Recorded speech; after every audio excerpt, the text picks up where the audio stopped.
ассалому алайкум шунавандагони арҷманд.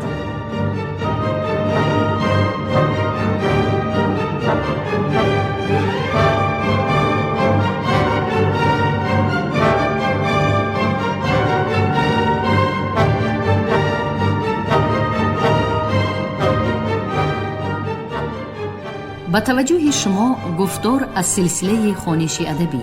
қироати китоби президенти ҷумҳурии тоҷикистон муҳтарам эмомалӣ раҳмон «Тоҷикон дар оинаи таърих аз ориён то сомониён». китоби чорум гуфтори 112. در عین حال ملاقات سیوم فوق‌العاده سران دولت‌های اسلامی که 6-8 دکبر سال 2005 در شهر مکه برگزار گردید برایم خیلی خاطرمان و فراموش نشونده بود. در ملاقات مذکور مسئله های تحکیم همکاری و همبستگی دولت های اعضا، اصلاحات ساختارهای سازمان کنفرانس اسلامی بررسی گردیده، همچنین برنامه 10 ساله عمل و فاند کاهش کمبضاعتی به مبلغ 10 میلیارد دلاری ایالات متحده امریکا تأسیس داده شد. من در این اجلاسیه فوق‌العاده ضمن سخنرانی خود راجع به فعالیت من بعده سازمان کنفرانس اسلامی، تحکیم نقش آن در روند جهانی شوی و همبستگی مملکت‌های عالم اسلام در مبارزه با تهدیدهای جهانی معاصر اندیشه هایم را ابراز نمودم که مورد توجه اشتراک کنندگان اجلاسیه گردید.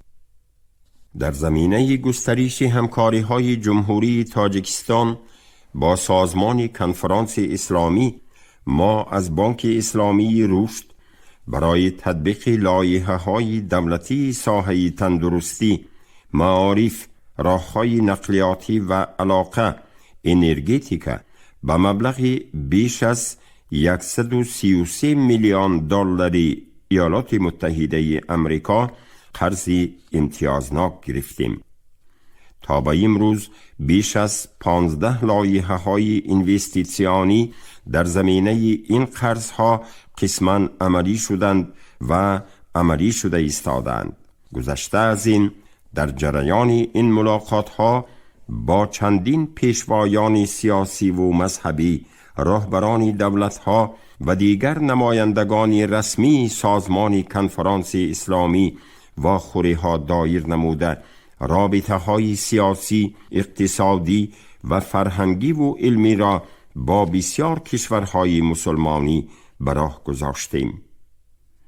در عین حال هنگام سفرهای رسمی و ملاقات‌ها با کشورهای مختلف اسلامی از جمله ایران، افغانستان، پاکستان، عربستان سعودی، مصر، سوریه، قطر، مالزی، اندونزی و سایر کشورهای خرد و بزرگ مسلمانی برد و باخت‌های جهان اسلام را آموخته، با شخصیت‌های بزرگ و رهبران دولت‌های پیشرفته مسلمانی صحبت و ملاقات‌های خاطرمان داشتم که یکی از آنها سروزیر مالزی مهاتیر محمد می باشد.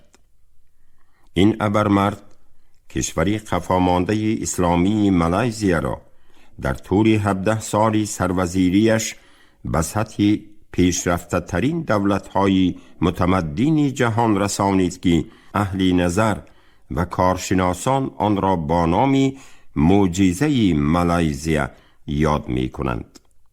امروز شرط اساسی حل و فصل قضیه های پرپیچ و تاب دور برای دولت های عضو سازمان کنفرانس اسلامی با اتفاق و همکاری و اراده و عزم متین دستیابی به منظور هدف دراز مدت تاریخی زندگی شایسته برای مردم هر یک کشور مسلمانی و از خواری و رنج و اذیت اقتصادی و اجتماعی رها دادن برادران مسلمان ما می باشد.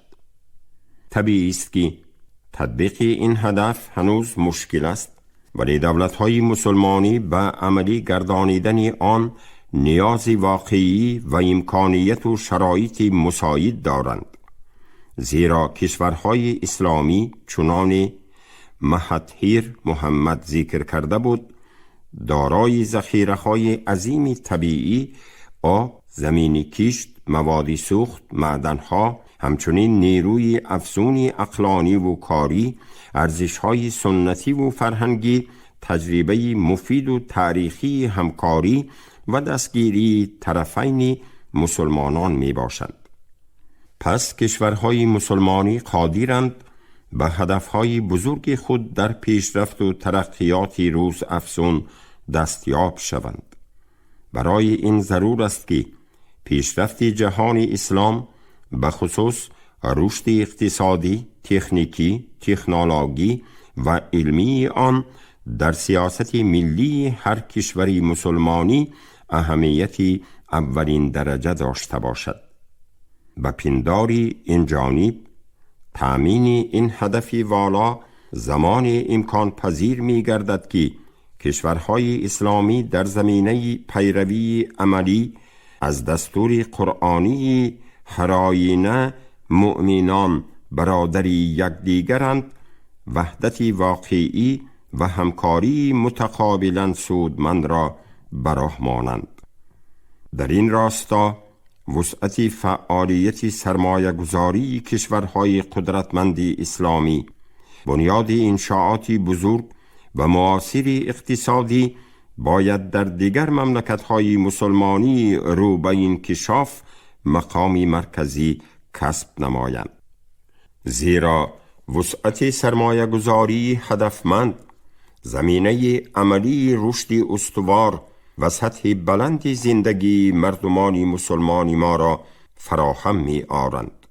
همزمان آنها به حل مشکلات زیاد اجتماعی از جمله بیسوادی و سطح پست جهان بینی که سرچشمه خشونت، بی‌ثباتی، تندروی و حتی اعمال افراطگرایی و تروریستی می باشند، فعالانه مناسبت می نمایند و عامل ثبات و امنیت دولت‌های اسلامی می گردند. قابل ذکر است که عملی گردانیدن چنین برنامه‌ها بر رشد اقتصادی و اجتماعی منطقوی سرعت می بخشند.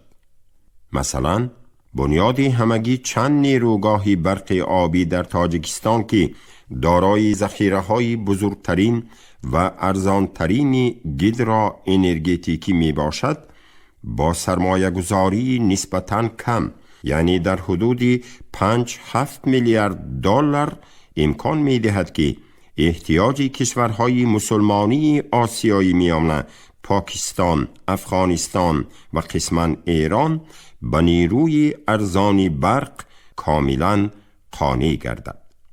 همچنین در کشوری برادری افغانستان و عموماً منطقه بیش از 2 میلیون گیکتر زمین آبیاری و حالت میلیون ها گیکتر زمینی کشت بهتر گردیده، دهها و صدها مؤسسه های استحصالی، اینفراستروکتوروی و اجتماعی بنیاد خواهند شد.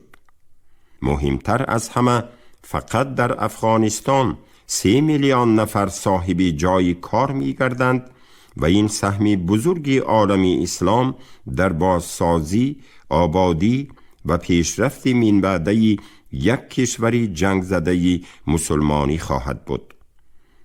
باید ذکر کرد که از این برنامه ها کشورهای سرمایه گذار نیز می توانند 10 ساله ها فایده ثابت اقتصادی به دست آورند. در جریان این کار موافق مطلب می بود اگر اقتدار بانک اسلامی رشد افزوده شود و در قطار آن دیگر بانک ها و بنیادهای اسلامی سرمایه گذار از حساب کشورهای از لحاظ مالیوی غنی تأسیس داده شوند. به عباره دیگر گوییم، آیا بهتر نیست که سمت سرمایه گذاری های برادران ثروتمند ما سوی کشورهای مسلمانی نگرانیده شود تا اینکه برادری کم بضاعت مؤمن صاحب زندگی شایسته گردیده قدرت و اعتبار جهانی اسلام نیز دوچند بیفزاید. اگر ما با اظهار اراده سیاسی و احساس برادری و برابری آن سرمایه و مبلغ‌های نامحدود را که امروز همچون پسنداز در بانک‌های جهانی چرخ می‌زنند از طریق مهیا ساختنی شرایط افضلیتناک سرمایه گذاری در بنیاد پروژه‌های اهمیتی منطقوی داشته و آینده‌دار یکدیگر استفاده کنیم، آنگاه می‌توانیم در مدت نسبتاً کوتاه رشد استوار اقتصادی را تأمین و سطح زندگی کل مسلمانان و خلقیت‌های عالم اسلام را به طور نظررس بهتر سازیم.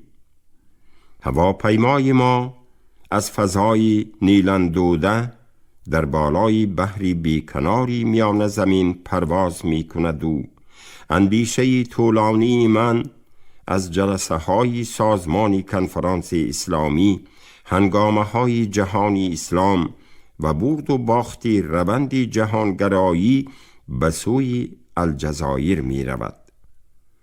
برای فرود آمدن هواپیما دقیقه هایی به شمار مانده است و من از بلندی با هیجان سوی قدمگاهی یکی از نخستین بنیادگذاران دولتداری ملی تاجیکان عبدالله ابن طاهر می نگرم که 1200 سال قبل از این با امر خلیفه مأمون به خاطر استقرار خلافت عباسیان به سرزمین دور افتاده الجزیره آمده بود.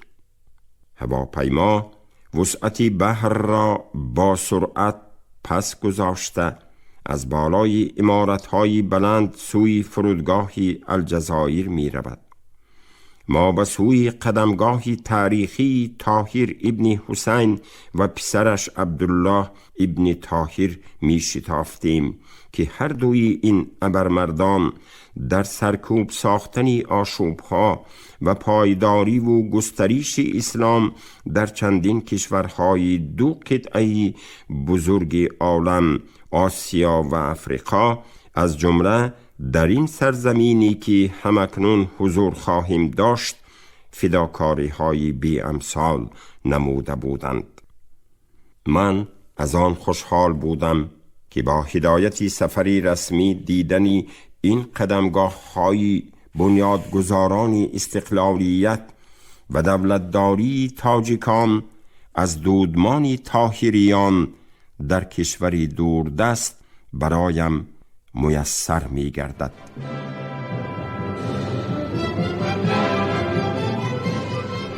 طاهر ابن حسین و آغاز استقلالیت واقعی خراسان و ماوراء النهر. چنانی که پیشتر ذکر کردیم، طاهر ابن حسین قبل از پذیرفته شدن به سرلشکری مأمون هنگام حکومت علی ابن عیسی ابن ماهان در ناحیه پوشنج تابعات هرات عملداری شناخته‌ای بود. چون وزیر خاندان عباسیان فضل ابن سهل زیرکی و کاردانی او را پی برد، طاهر ابن حسین را به دربار مأمون کشیده اول به خدمت مأموری، سپس به تنظیم لشکر و سپهسالاری واگذار نمود. از تفصیلات جزئی خودداری نموده می افزاییم که طاهر ابن حسین مثل ابو مسلم خراسانی شهر بغداد را فتح نموده سال 813 خلیفه صاحب قدرتی زمان امین را سرنگون و نابود ساخت و راه را برای به تخت خلافت نشستنی برادرش مأمون گشاد. می توان گفت که طاهر ابن حسین تقریباً بعد 55 سالی کشته شدن ابو مسلم خراسانی به صحنه بزرگی سیاست، لشکرداری و کشورکشایی ها راه یافته باشد هم روح سرکش، جسارت و زیرکی و آرزو و آرمان‌های استقلال خواهی ابو مسلم را در ضمیر نهفته داشت.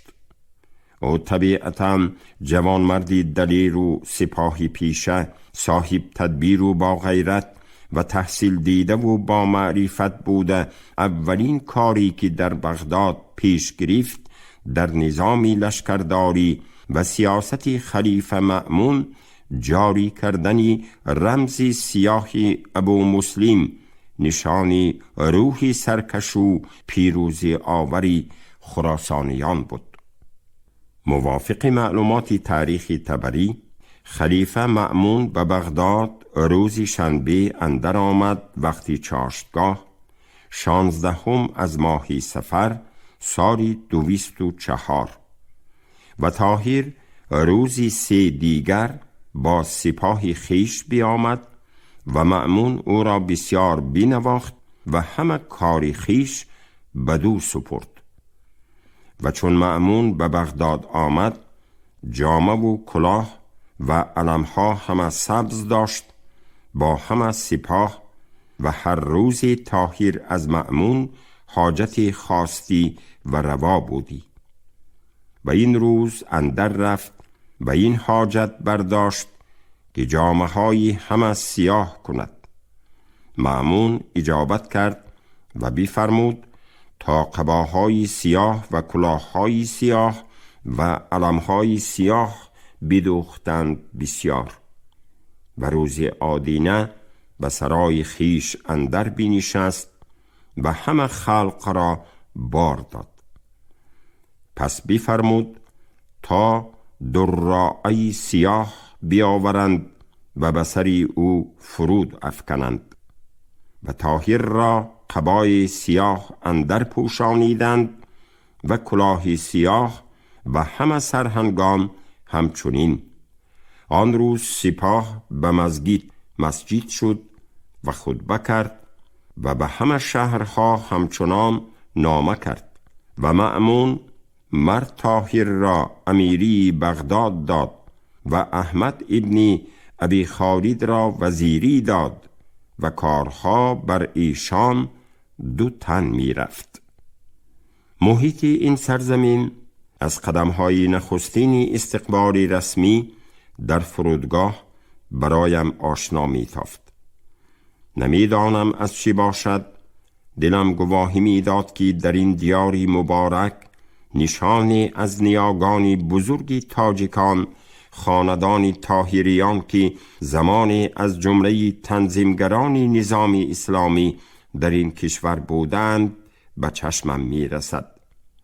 گاردی فخری که از 2 کنار راه صف آراسته بودند، با قامتی بلند و رسا، پیکری ورزیده، موی انبوهی سیاه، چشمانی کلان و ابروانی مایل، پیشانی فراخ و پوستی سفیدی گلگونشان، بی اختیار همدیارانی تاجیکی ما را به یاد می آوردند.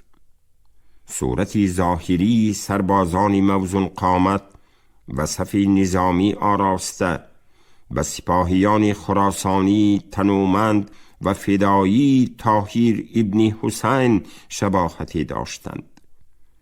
در پیشاروی من 2 قطب تاریخ، 1000 ساله‌ای گذشته و آغاز قرنی جدید با همه شکوه و عظمتش جلوه می کرد و در این قدمگاه تاریخی روحی بیزواری طاهر ابن حسین مرا با سران دولت و هیئت رسمی الجزایر استقبال می گرفت.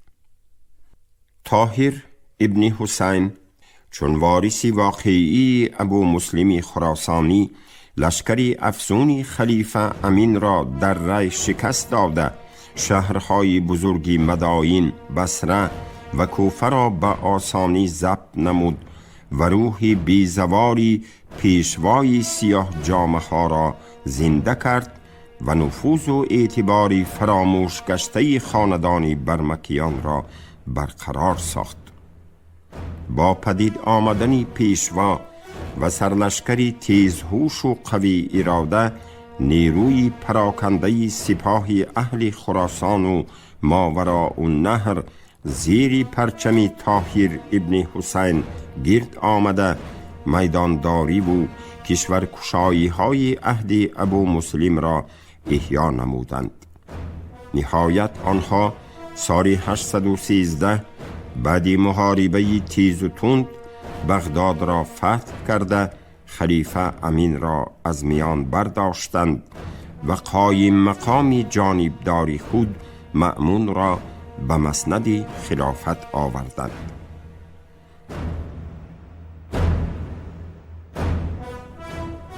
خلیفه مأمون 813-833 ناآرامی های وضع خلافت، تندروی های بعضی نمایندگان خاندان عباسیان و اوج گرفتن مبارزه های قدرت خواهی را پی برده امور دیوان و دفتر و پایتخت خلافت را تدریجاً از بغداد و مرو کوچانید. در طول 5 سال شهر مرو و قلمرو خراسان به مرکز نو خلافت تبدیل یافته هنگامه های بغداد را به درونتر قلمرو نیاگان ما آورد. مأمون با مصلحت وزیر صاحب نفوذی دربارش فضل ابن سهل، جوانمردی شجاع و قوی اراده، طاهر ابن حسین را سال 813 به خاطر آرام نمودن ناراضگی های روز افزون خلافت حاکم بین النهرین و سرداری فوج لشکر یا خود صاحب و شورطه حربی بغداد تعیین نمود.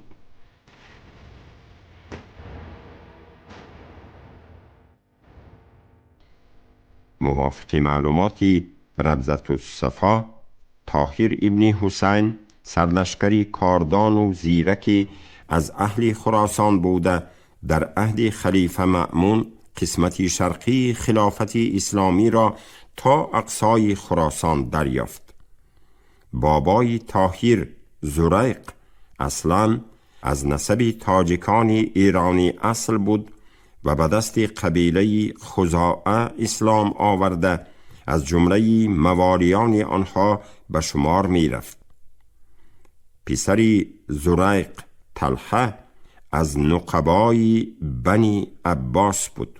حسین پدری طاهر در سال 199 814 در خراسان مرد و مأمون به سر جنازه او حاضر گردید و فضل ابن سهل او را در گور گذاشت.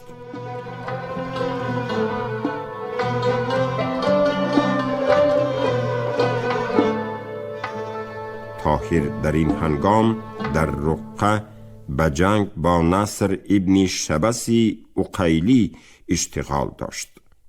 پیش از آن که طاهر به مأمون تقرب جوید، هنگام حکومت علی ابن عیسی ابن ماهان در خراسان به حکومت پوشنج منصوب بود و چون فضل ابن سهل کاردانی او بدید، او را از نزدیکان مأمون کرد تا آنجا که مأمون جنگ با علی ابن عیسی و دفع برادرش امین را به عهده او گذاشت.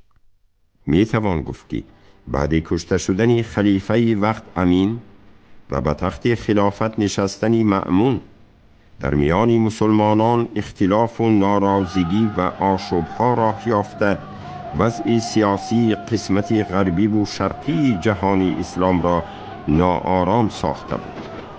در خراسان و سیستان اسیان حروریان و خارجیان اوج می گرفت.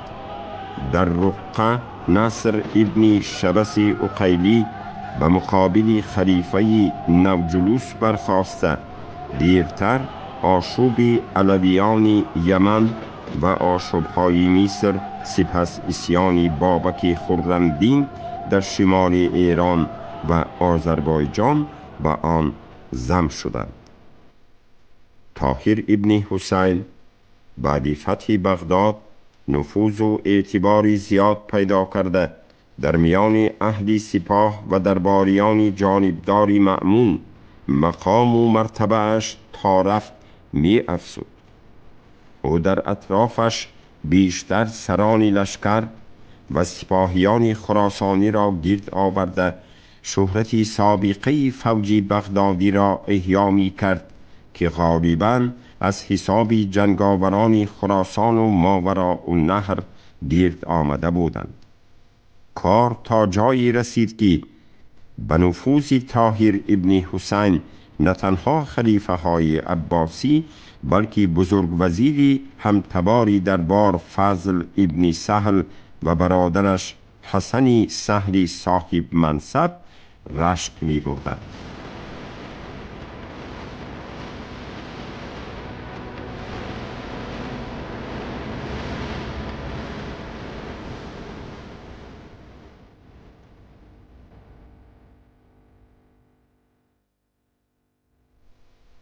مؤلف تاریخ بیهقی می نگارد که فضل ابن سهل وزیر پدری طاهر حسین مصعب را به حضورش دعوت نموده گیله گذاری می نماید که فعل و اطوار پسرش طاهر دیگرگون شده است و در کرسی منصبی بلند خویشتن را نمی شناسد.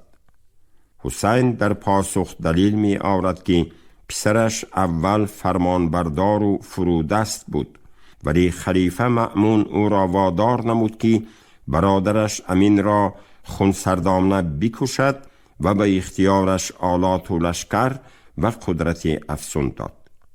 امروز بعد صادر کردن این گستاخی فعل و اطوار سابقه طاهر را برگرداندن مشکل است، زیرا او با این قدرت و جسارتی از خود گذشتن دیگر نمی تواند چون اوله فرمان بردار و فروتن باشد. خلیفه مأمون با امر خویش سینه او بشکافت و دلی ضعیف از آنجا بیرون گرفت و دل آنجا نهاد که بدان دل برادرش خلیفه چون محمد امین را بکشت و به آن دل که آلت و قوت و لشکر داد. امروز چون کارش بدین درجه رسید می خواهی که تو را گردن نهد و همچنان باشد که اول بود؟ به هیچ حال این راست نیاید مگر او را بدان درجه بری که از اول بود. چون این خبر به خلیفه مأمون رسانیدند، جواب حسین مصعب سخت پسندش آمد و به اختیار گفت که این سخن برایم از فتح بغداد خوشتر آمد و خلیفه به پاداش این سخن حاکمی ولایتی پوشنگ را به حسین پدری طاهر بخشید.